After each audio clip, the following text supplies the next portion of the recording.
ఉత్తరాంధ్ర మీరు చూడమనండి, రేపు సెలెక్ట్ చేయండి. మీరు ఏ రోడ్డు అయినా సరే శ్రీకాకుళం జిల్లాలో మేము వచ్చినప్పటికి ఉన్న పరిస్థితి, ఈ రోజు పరిస్థితి, మీ రోడ్డు సెలెక్ట్ చేయండి. మీ రోడ్డు సెలెక్ట్ చేయండి. ఏ రోడ్డు మీరు సెలెక్ట్ చేయండి.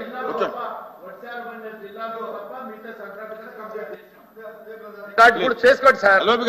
రికార్డులో ఉన్నా చూడండి. Please continue. రికార్డు మంత్రి గారు మీ ప్రణాళిక అవి చేయాలని కాలం పడుతుంది. చేసామంటే అవుద్ది, అది చేసామంటే ఒప్పుకోను, చేస్తున్నామంటే ఒప్పుకుంటాను, చేస్తున్నామంటే ఒప్పుకుంటాను. చేస్తున్నాం, ఆయన చేస్తామంటారు. మేము చేశామో లేదో పబ్లిక్ తెలుసు. మీరు 5 సంవత్సరాల్లో ప్రధాన రంగాలైనటువంటి ఇరిగేషన్ ని, వ్యవసాయ శాఖని, ఆర్ఎన్బి పంచాయతీ రాజుల్ని, గ్రామీణాభివృద్ధిని, ఇటువంటి ప్రజలకి ఉపయోగపడినటువంటి ఒక 5-10 డిపార్ట్మెంట్లకి గ్యాడ్రేజ్ తాళంతో మొత్తం కప్పుతో తాళం వేశారు అధ్యక్ష. ఒక పైసా ఖర్చు పెట్టలేదు. దాని గురించి మాట్లాడమని చెప్తున్నాను. మేము వచ్చి 8 మాసాలు అయింది. 8 మాసాలు అయింది అధ్యక్ష. ఇవన్నీ ఎందుకు? మేము రేపు అధికారంలోకి వచ్చిన తర్వాత 2000 రూపాయలు పింఛను 3000 చేస్తాము అని ఓకదంపుడు ఉపన్యాసం ఇచ్చారు. ఎప్పుడు చేశారు? 250 250 పంచి ఎలక్షన్లకి 10 రోజులు ముంచేశారు. వీళ్ళు మాకు మాట్లాడుతున్నారు. కూర్చోండి. ఎల్ఓపి గారు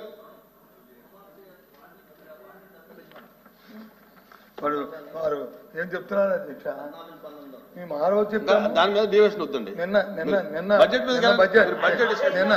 ఎన్నికల నిన్న మా ఎలక్షన్ మేనిఫెస్టోలో కూడా వచ్చే ఎన్నికల ఒకవేళ మా ప్రభుత్వంగా వస్తే ఇంకో 1000 రూపాయలు పెంచుతాం, కానీ అది కూడా 250 పెంచుతామని చెప్పాం. మా దగ్గర ఏమి 2 మాటలు లేవే. మీలాగా వచ్చి నీకు 15 ఇస్తాను, అప్పుడు 2 సంవత్సరాలు దాటలేదే. మేమేం దాటేసామా? అది కాదు అధ్యక్ష, ఈ ధర్మం కాదు ఈ మాటలు. పవర్ సెక్టర్ సార్ సరే చూద్దాం. ఇవ్వాలనే మా కోరిక. రెవెన్యూ మంత్రి గారు ఇవ్వాలని మా కోరిక, ఇవ్వాలని మా డిమాండ్. దానికి ఏదైతే గ్యాప్ ఫండ్ ఇంకా గ్యాప్ ఉందో బడ్జెట్ లో ఆ 4000 కోట్లు కలిపి ఇవ్వమనే కోరుతున్నాం. ఉంది దాని లోటు బడ్జెట్ అలా ఎక్కడ నుంచి సేకరిస్తారో ఆలోచించేమని అడుగుతున్నాం. మేము అడిగింది అదే, అంతకంటే ఏం అడగలేదే. మేము ఇవ్వాలనే కోరుతున్నాం, ఇవ్వనే డిమాండ్ చేస్తున్నాం. ఇచ్చి ప్రజలు వచ్చి వాళ్ళు కాసు కూర్చున్నారు, ఇది చెయ్యనే కోరుతున్నాం. మేము తప్పు చెప్పలేదే మీకు. ఈ పవర్ సెక్టర్ వచ్చి విధ్వంసం చేస్తారన్నారు అధ్యక్ష. పవర్ సెక్టర్ 2014-19లో అధ్యక్ష ఈ పవర్ సెక్టర్ కి 56,000 కోట్లు అప్పు తీసుకొచ్చి పెట్టారు అధ్యక్ష. 56,000 కోట్లు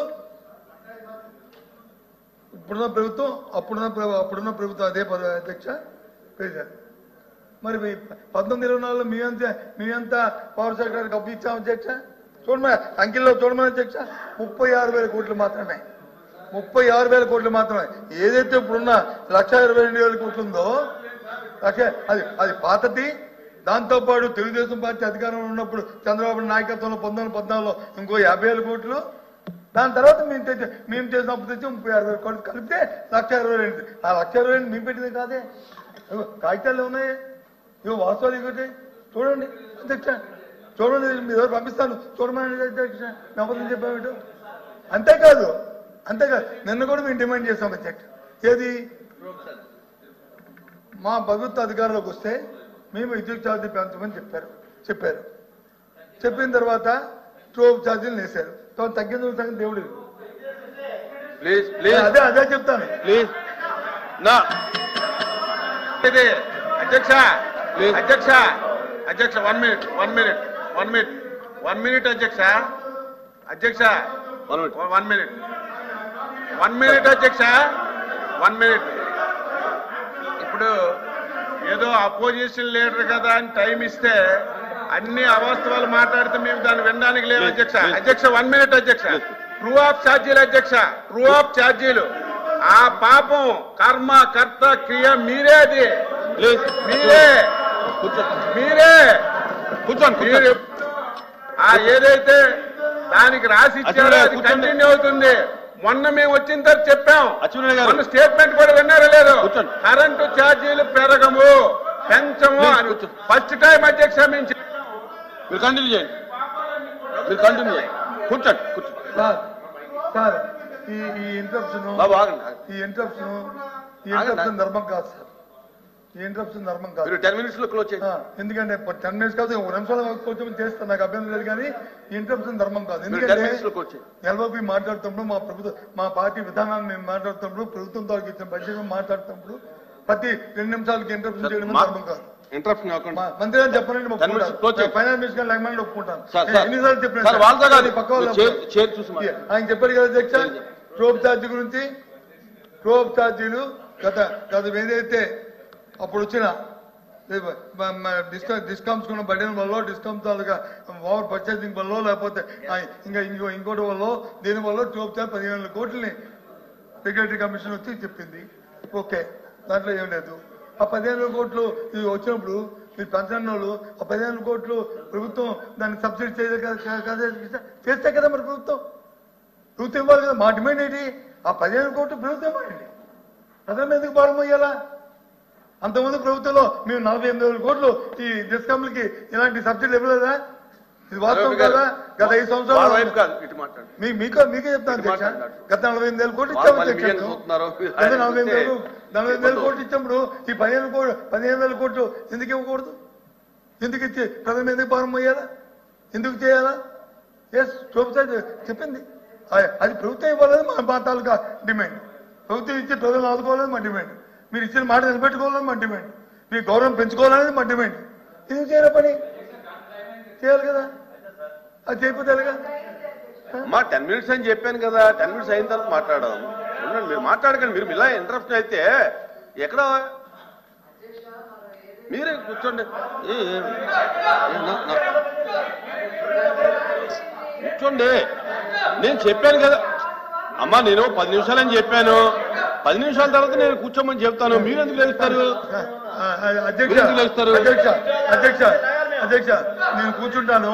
అవాస్తవం నేను మాట్లాడిన దాంట్లో ఏ వాక్యం అవాస్తవం చెప్పనండి అధ్యక్ష. ఒక్క విషయం అవాస్తవం మాట్లాడారు ఈయన, సత్యదూరమైన మాట ఇది అని చెప్పనండి. నేను రీకన్సిడర్ అయ్యి ఇప్పుడు చెప్పండి, రిప్లైలో నేను రీకన్సిడర్ చేసుకుంటాను. ఎందుకు అధ్యక్ష? ఇది తప్పు కదా అధ్యక్ష. మాటలు ఇలాంటి సత్యదూరమైన మాటలు తప్పు కదా అధ్యక్ష. ప్రజలు మాట్లాడుకుంటున్నప్పుడు అందరం గౌరవ సభ్యులు ఇక్కడ నేను ఒప్పుకోను అధ్యక్ష. ఆయన లిస్ట్ ఒప్పుకోను, లిస్ట్ ఒప్పుకోలేదు.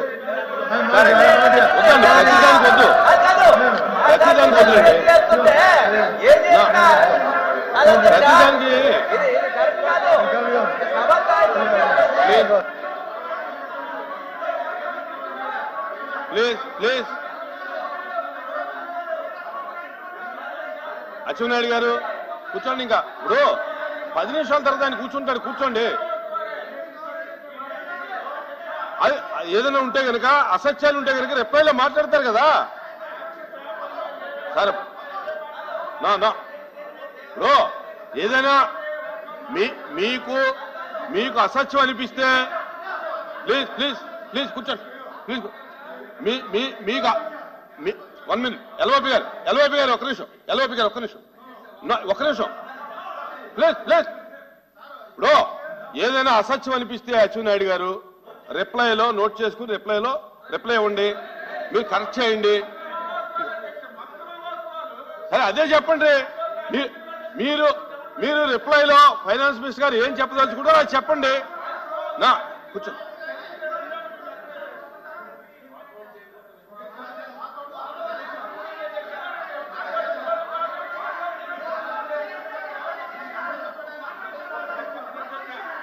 ప్లీజ్ భరత్ కూర్చోండి.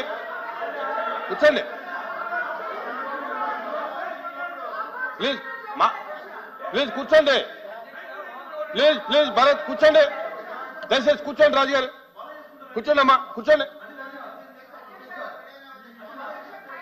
బడ్జెట్ ప్రసంగం మీద వీళ్ళు ఇచ్చిన చెప్పించే ఏం మాట్లాడతాం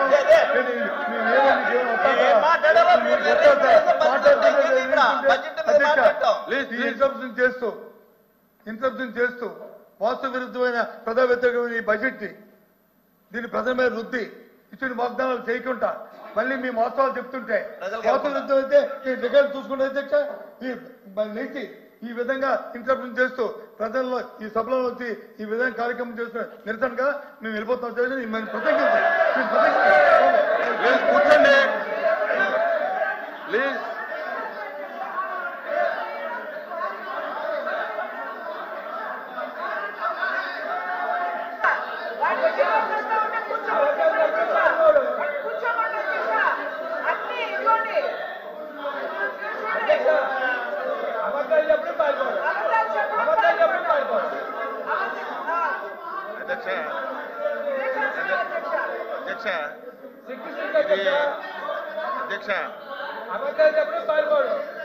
అధ్యక్ష ఇది నాకు తెలిసి 7వ రోజు సభ అనుకుంటా.